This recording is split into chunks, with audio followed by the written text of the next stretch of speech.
There is a version of that night where I never agreed to drive her, where I stayed inside, stacking plates while the storm rolled in off the lake, and none of what came after ever found me.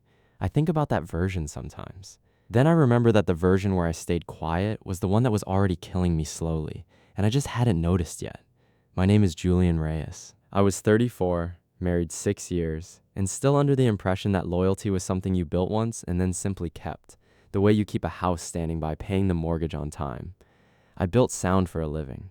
Podcasts, audiobooks, the occasional indie film mix. Work that lived in headphones, quiet and precise. The kind of job Vanessa liked to describe at parties as adorable, like I collected something instead of practiced something.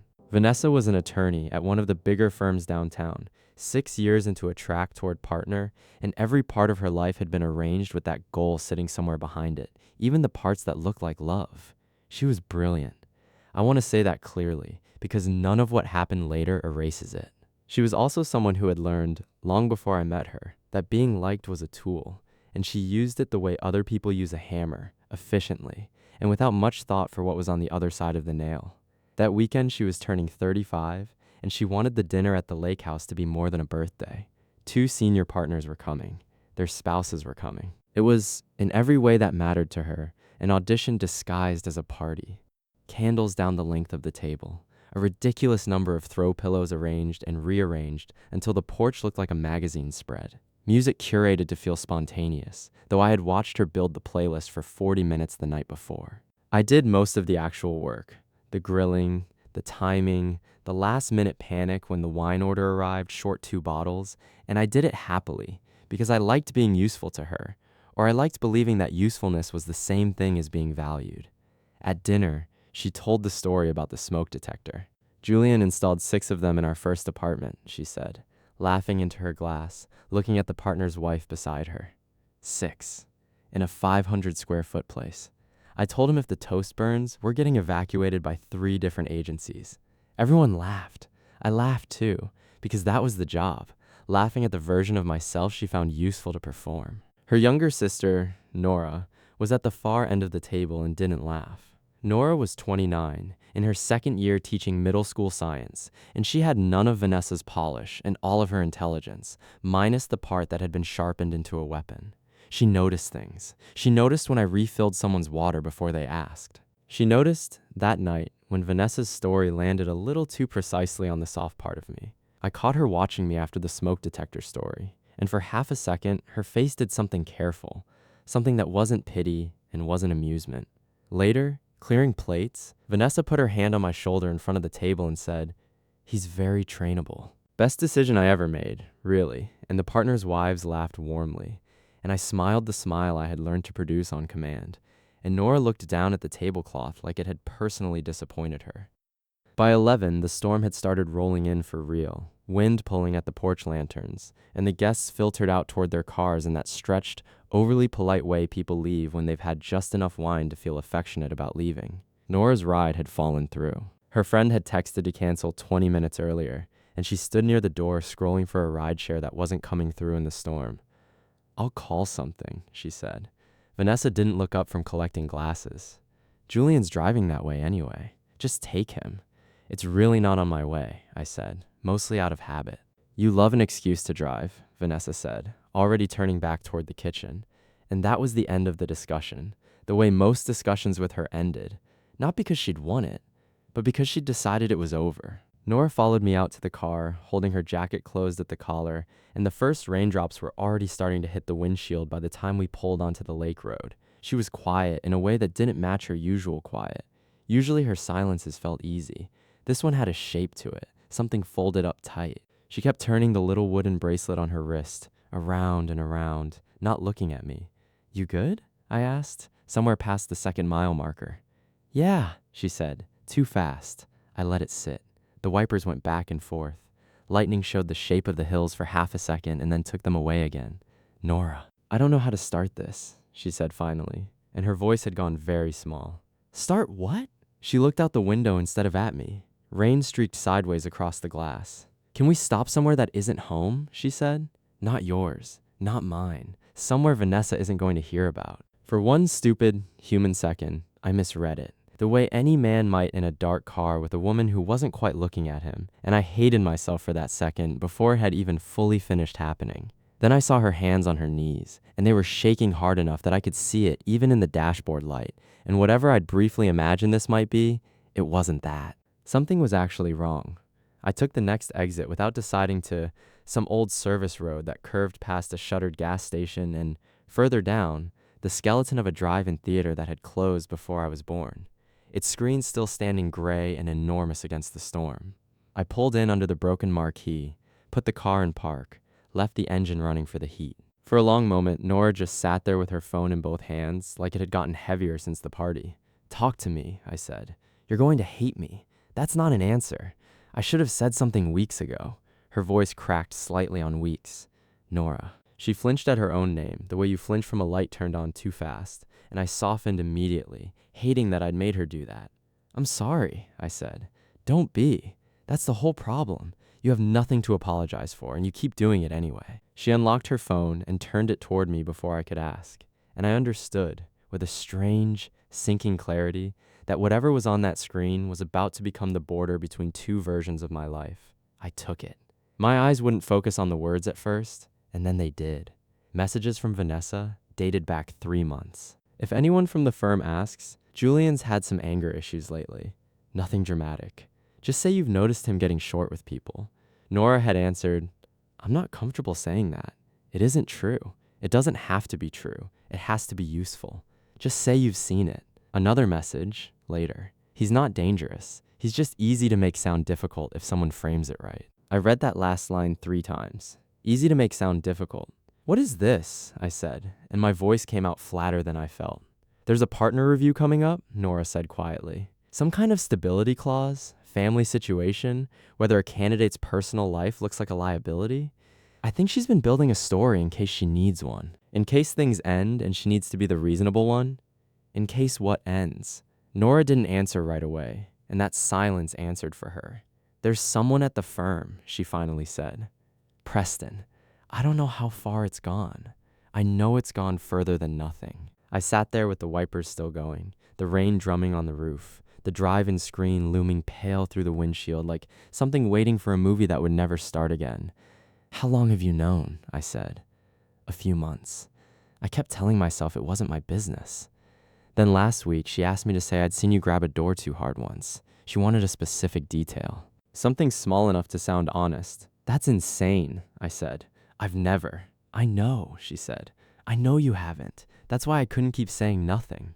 I looked at her properly then, mascara smudged faintly under one eye, hands still trembling in her lap, and I understood that whatever this cost her, sitting in a dead theater lot telling her sister's husband the truth, she had decided to pay it anyway. "There's more," she said, and opened another file. An audio recording, 40 seconds, low quality, clearly caught on a phone left face up on a table. "Play it," I said, before I could talk myself out of wanting to know. Vanessa's voice came through, easy, a little amused, the voice she used at dinner parties. "Julian's convenient, that's the truth of it. He'll take the blame so I don't have to explain anything. He's decent enough that people will believe whatever story fits him." Then Nora's voice, tighter. "That's cruel." "It's efficient," Vanessa said. "You say cruel like it isn't the same thing sometimes." The recording ended. The rain kept going. I sat very still, the way you sit when you're afraid that moving will make something true that you're still hoping is a misunderstanding. Convenient. 9 years I had thought the worst thing in my marriage was hearing my job get turned into a punchline at dinner. I had been wrong. The worst thing was learning that my patience had been studied and priced like a feature on a spec sheet. "I'm sorry," Nora said again, and I finally looked at her. "You recorded her. After the second time she asked me to lie, I told myself it was for protection. Mine, maybe yours eventually. I hated doing it. Why now? Because tonight, watching her do the smoke detector story, watching you laugh at it, I realized I was going to keep letting this happen unless I stopped it myself." Her hand had drifted to the edge of the console between us, and mine had drifted the same direction without my noticing. And for a second, our fingers brushed, barely, an accident neither of us claimed. We both pulled back at the same time. "I didn't bring you here for that," she said quickly. "I know. I mean it, Julian. I know," I said, and I did. She opened one more thing on her phone before I could steady myself. A photo this time. Vanessa laughing up at a tall man in a gray suit at what looked like a firm retreat, her hand flat against his chest in a way that had nothing professional left in it. Preston, Nora said quietly. I took that from across the room. I'm not proud of it. Why did you take it at all? Because if she was going to use my name to cover for something, I needed to know what I was covering. I handed the phone back. Our fingers touched again, and this time neither of us moved away for a half second longer than we should have. And in that half second, I felt something that wasn't desire first. It was relief. Someone in the wreckage of my own life was finally not asking me to pretend the wreckage was furniture. My phone rang on the dash. Vanessa's name lit the screen. We both looked at it like it might go off if we ignored it long enough. You should answer, Nora said.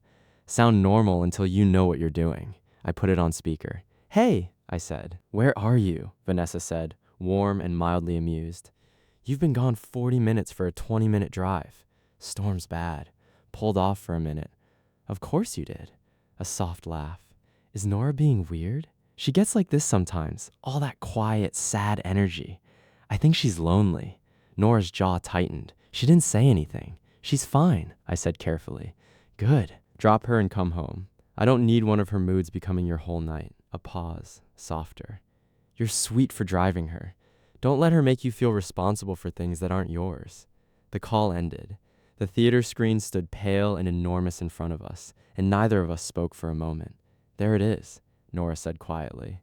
That's exactly what I meant. I started the engine again. I didn't drive toward her apartment right away. One more thing, I said. Are you steady enough to keep talking about this, or do we finish it another night? She almost smiled at the question, like it was the first kind thing anyone had asked her all evening. I'm steady, she said. I just don't know if you are. I dropped her a block from her building, at her request. If Vanessa checked the doorbell camera or asked a neighbor, she didn't want any of it traced back to a driveway. Before she got out, she turned back. Don't confront her tonight. Not because she deserves the time, because you deserve to do it with proof and a plan instead of just pain. I'm not sure sleep is coming either way, I said. Then proof, a plan, and no sleep. She almost smiled again. Then, quieter, she's going to be warm when you get home. That's what she does right before she thinks she's losing control of something. She was right. Vanessa was in the kitchen when I got back. Barefoot, hair down, a glass of water instead of wine. The whole performance of someone soft and reasonable and slightly worried about me. There you are, she said, no edge in it at all. She crossed the kitchen and rested 2 fingers against my chest. You look wiped. I used to like when she noticed things like that. That night, I only wondered what she wanted the noticing to buy her. Long drive, I said. Nora can be a lot when she's in one of her moods. I hope she wasn't too much. Women like Nora, I thought, waiting for the phrase, and it came a second later, right on schedule. And I understood that I could now predict my wife the way you predict weather you've stopped being surprised by. She leaned up to kiss me. I turned my face just enough that her mouth landed on my cheek instead, and her hand went still against my chest. Everything, okay? She asked. The first real flicker of uncertainty I'd heard from her all night. Tired, I said, and went to the guest room and locked the door for the first time in 6 years of marriage. I called in sick the next morning for the first time in 3 years. Once Vanessa left for her Saturday spin class, performing wellness the way she performed everything, I sat at the dining table and opened every account, every calendar entry, every shared login I had never once thought to check, because checking had always felt like an insult to something I believed we had. By early afternoon, the pattern had a shape. A recurring calendar block labeled Conduct Consultant, unexplained, monthly, going back 4 months. A stipend account I didn't recognize, funded from our joint savings in 3 transfers, the largest just under the amount that would have triggered a conversation. A dinner charge at a restaurant 2 towns over, the same night she told me she was working late on a filing. A hotel loyalty confirmation email for a firm retreat, 1 room booked under Preston's card, checked in a night early. None of it was one dramatic reveal. It was worse than that. It was a woman quietly building an exit and a story at the same time, brick by brick, while I fixed the porch railing and thought we were fine. At 2 in the afternoon, Nora texted, "Are you steady? Not are you okay?" Steady. She understood exactly what kind of storm this was. I found the account, I typed back, and the consultant appointments, and the hotel. She didn't answer for almost a minute. Then, there's one more recording. I didn't want to send it unless you asked. Send it, I wrote. A voice memo came through, Vanessa's voice again, more clipped this time, clearly annoyed at whoever she was talking to. If Julian ever pushes back on the trust restructuring, I'll just look upset in front of the right people. He hates being the reason a woman cries. He'll back down before he even finishes the sentence. Then Nora's voice, low and furious. That's manipulative, and you know it. It's marriage, Vanessa said. You learn what works. I played it 3 times. I needed to be sure the voice belonged to the person I thought it belonged to. The room went very quiet around me. That was the moment I stopped trying to save the marriage. Not because Nora was kind, though she was. Not because I wanted a reason to want her, though some small, honest part of me already did. Because I finally understood the exact difference between the 2 women who had spent this year sitting across from me at that dinner table. Vanessa had looked at my patience and priced it as a liability she could manage. Nora had looked at the same patience and decided it was worth risking her sister's trust to protect. I called Nora that evening.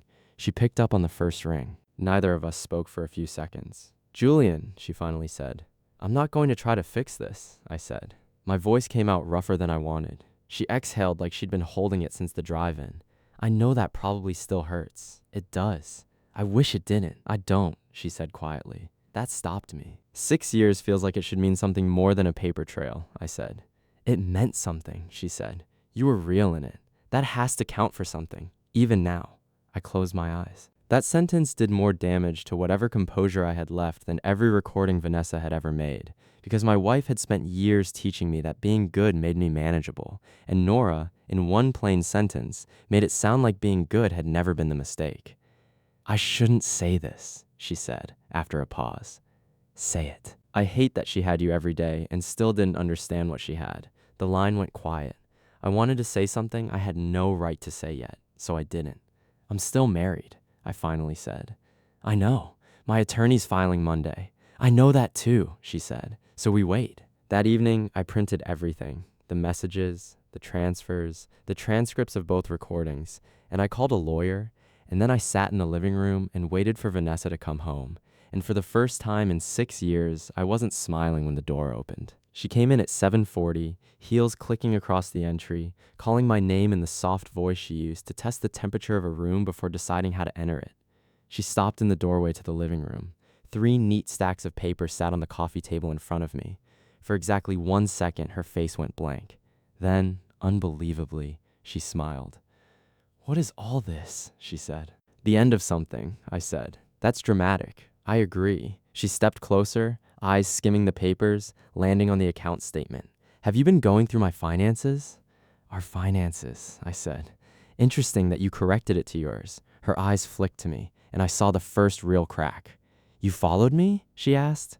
No. Then who? I didn't answer. She didn't need me to. Of course, she said, low, bitter. She's wanted this for years. Poor loyal Nora finally gets to play the hero. This isn't about Nora, I said. It's about the stipend account. The consultant appointments that were never about counseling. Preston. And a recording where you called me convenient because I'd absorbed blame without asking questions. Her mouth opened, then shut. That silence was the closest thing to a confession I was going to get, and somehow it hurt worse than if she'd screamed. I wanted to save this, I said. Even after the jokes. Even after tonight in the theater lot, some stupid part of me still wanted to find a version of this where I was wrong. So you ran straight to my sister instead, she said, aiming for the softest part of me she knew how to find. I'm not leaving because I want her, I said. I'm leaving because I finally understand I never actually had you. I had a role you were managing. For once, she didn't have a line ready. Fine, she said finally, arms crossing. Divorce, then. But don't pretend you're clean if you go running to her the second the papers are signed. I'm not leaving because I want her, I said again, quieter. I'm leaving because I don't want this. I don't want you. The room went very still. That was the one sentence she couldn't spin into jealousy or betrayal. It was just true, and it was mine. By 9, I had a bag packed. She tried tears once, near the stairs, her voice trembling in exactly the register she'd used on partners' wives for 6 years, and the old version of me would have crossed the room to comfort her. I had heard the recording where she said I'd back down before finishing a sentence. I let the tears sit there, unanswered, and watched something in her face finally register fear instead of performance. I moved into a short-term rental near the water treatment plant, 1 bedroom, a couch I hadn't chosen and didn't like, boxes I hadn't finished unpacking 2 weeks in. At 11 that first night, Someone knocked. I already knew who it was before I opened the door. Nora stood in the hallway, holding a paper bag and a small, tangled pair of earbuds. "You left these at the lake house months ago," she said, holding them up. "I never got around to giving them back." I stared at them, confused, until she pressed play on her phone and handed me the case. "I made you a playlist," she said. "Back in the spring, honestly, before I understood why I was making it." I called it Find Yourself. It felt like something you needed and didn't have. Something in my chest gave way, quietly, the way old rope finally phrased through. "You shouldn't be here," I said. "She'll use it." "I know." "Then why did you come?" "Because today you found out your whole marriage was a story someone else was writing, and I couldn't stand the idea of you sitting in this room alone with it." I stepped back and let her in. She set the food on the counter and stayed near the door, like she wasn't sure how much space she was allowed to take up. "I'm not here to be anything," she said quickly. "I just wanted you to eat something and have the playlist, then I'll go." "Nora," she stopped. "You didn't break my marriage," I said. "She did that years before you ever showed me a single text." Her eyes filled. "I waited too long to say something." "So did I said. "I waited too long to notice I was disappearing at my own dinner table." The space between us had been closing all night without either of us moving, and when we finally did move, it was toward each other. And the kiss that followed wasn't careful and wasn't long, just a quiet, aching break in all the restraint we'd been holding since the theater lot. She stepped back first, one hand over her mouth. "I should go," she whispered. "I know," I said, even though every part of me wanted her to stay. At the door, she looked back. "I'll wait," she said, and then she was gone. And I stood there with cold food on the counter and a playlist called Find Yourself queued up on a stranger's earbuds. And for the first time in months, something in me felt like it might actually survive the rest of this. She kept the promise. That was the thing that made me trust whatever came next. More than the kiss, more than the look on her face before she left. The promise itself. My attorney filed Monday morning. By Wednesday, Vanessa had already tried 3 versions of the story among her circle. That I'd become paranoid. That Nora had manipulated a fragile man. That the marriage had simply run its course and she was the injured party trying to hold her head high. She was too careful to post anything directly. She preferred lunches, careful phrasing, a few strategic tears in the right kitchens. But she had underestimated how many other people had also been quietly paying attention. A junior associate remembered Vanessa joking that I was too soft to ever leave. Another recalled being asked, half jokingly, whether she'd corroborate a story about me if it ever came up. Preston's wife found the hotel confirmation on her own, from her own card, 2 weeks later, and called my attorney before I even knew her name. Vanessa hadn't just been rewriting my marriage. She'd been quietly detonating someone else's without noticing the fuse ran both directions. The divorce itself was almost anticlimactic. No courtroom explosion, just disclosures and documents doing the slow, unglamorous work of telling the truth better than either of us could. When her attorney floated the idea that I'd been controlling, mine produced the messages asking Nora to lie, and the recording where I was called convenient. After that, negotiations got noticeably more cooperative. Evidence has a way of improving people's manners. The partnership vote, I heard later, quietly stalled and then quietly died. Not because anyone announced a reason, but because reasons like that rarely need announcing once enough people already know. Nora came by the rental exactly once in those first weeks, standing in the doorway with a box of dishes she said she didn't need, though every plate inside was carefully wrapped. "I can just leave these," she said, not stepping in. "Nora, I've thought about that night every day," she said, before I could say anything else. Not guiltily, just constantly. "Me too," I admitted. "But she's still looking for a way to make this about you instead of her. I don't want to hand her that." "Waiting," Nora said, testing the word. "Waiting," I agreed. She smiled, sadder than I wanted. "This is harder than I expected." "The waiting?" "No," she said, "not being able to take care of you the way I want to." That nearly undid me, because Vanessa had once called my loyalty convenient, and Nora treated care like something that had to be earned back slowly, on purpose, with restraint. We waited 3 months before having dinner alone again, not because either of us had stopped wanting to, but because we wanted whatever this was to survive the story. People would eventually try to tell about it. When the divorce finalized, Vanessa kept what the law required her to keep and lost the version of the story where she got to remain the reasonable one. She didn't get the apology she'd been angling for. She didn't get to make Nora the villain in front of the people who mattered to her. I didn't celebrate. Even a marriage that hurt you is still a small funeral for a life you once believed in. Nora understood that instinctively. On the day the papers were final, she didn't bring anything celebratory. She brought dinner, sat with me on my still mostly empty living room floor because I still only had the one chair, and let the day be exactly as heavy as it actually was. "You still only have one chair," she said, looking around. "I've been avoiding commitment," I said. "To furniture, apparently," she laughed, small and real. The first laugh I'd heard from her in months that didn't have grief folded into it somewhere. We ate on the floor. We talked about ordinary things. Her classroom, my new apartment, the fact that Vanessa had reportedly enrolled in some executive wellness retreat, which Nora said was extremely on brand for someone who needed real accountability and had chosen scented candles instead. Eventually, the ordinary conversation ran out, and she set her plate aside. "Are you free now?" she asked, quietly. I thought about it honestly instead of quickly. Legally, yes. Fully, not entirely yet. Getting closer every week. And what are you choosing once you are? "You," I said, without hedging this time. She closed her eyes for a second, and when she opened them, there was still fear there, but relief had moved in right beside it. That kiss happened in an unfinished kitchen with 2 bowls on the floor and no lies standing between us anywhere in the room. And it felt like the beginning it actually was. Instead of the beginning it might have looked like from the outside months earlier. We went slower than either of us wanted and faster than either of us was entirely ready for. Nora lost a few friends who chose the polished version of the story. I lost the version of my own life that had been built around being useful to someone who never once asked what I actually needed. In the space that opened up where all of that used to be, something steadier started to grow. A year later, we moved in together, into a different place entirely. One with real light in the mornings and a kitchen big enough for both of us to cook badly in at the same time. 2 years after that, on a rainy evening, I drove her out past the water treatment plant, past the old service road, and parked under the broken marquee of the same drive-in theater where she had first told me the truth. She looked at the ring, then at the dark, ruined screen, then back at me. "Here?" she said. "The truth started here," I said. "Not the worst night, the true one." I put her earbuds in, the same tangled pair from that first hallway visit, and pressed play on the same playlist, still titled Find Yourself, and asked her to marry me under a screen that hadn't shown a single picture in decades, and somehow still felt like the most honest place either of us had ever stood.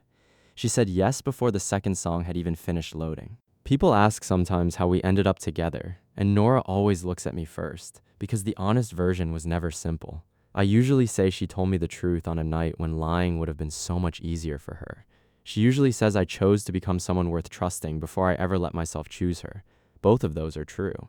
But the deeper truth is this. I didn't fall for my wife's sister because a stranger's whispered request rearranged one storm-lit car ride. I fell for her because in the most private ruin of my life, she was the one person who refused to let me sit inside it alone. So here's what I actually want to know. If someone you trusted quietly used your patience against you for months while smiling at you every single day, would you have wanted to know the truth the moment it started, or only once it was already too late to undo the damage?